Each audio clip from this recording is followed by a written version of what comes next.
Also, I'm just tinkering on the 76 J10's engine right now. I replaced all of those transmission oil cooler lines that I accidentally put on here. I replaced the fuel filter, and these were also TOC hoses, so now it's actual fuel hose. And I finally figured out what belt goes on this air conditioner compressor. This is a York compressor. I don't know if you can see any of that stuff down there, but it's a York compressor. And I could not figure out for like a year what type of belt this used. I've been asking on the forums, nobody knows. I can't find the information anywhere. So if you're wondering, this is the part number.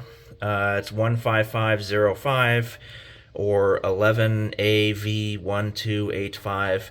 It was a little snug.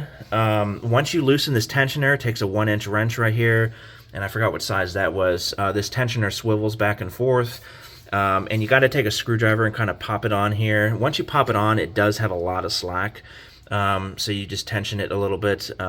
This seems a little tight to me. I might loosen it just a hair, but it's so long down here, it has a lot of slack, but I think it still needs to be loosened a little bit. I don't want to damage the bearings on any of this.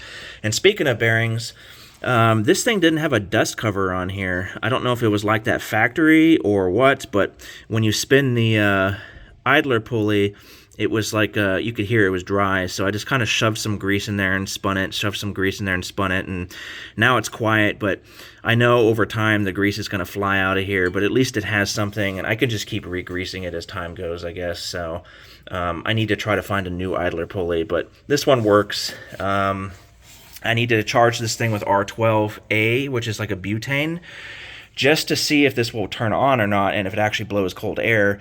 And if it does, then I'll vacuum the system out and actually put R12 in there. I have a few cans of it. And also, this steering shaft right here, the U-joint is bad. I had no idea, but it's pretty dang bad right there. So I don't think they make these with the rag joints. So from what I've read, you can replace it with a CJ shaft where it has two U-joints on both ends.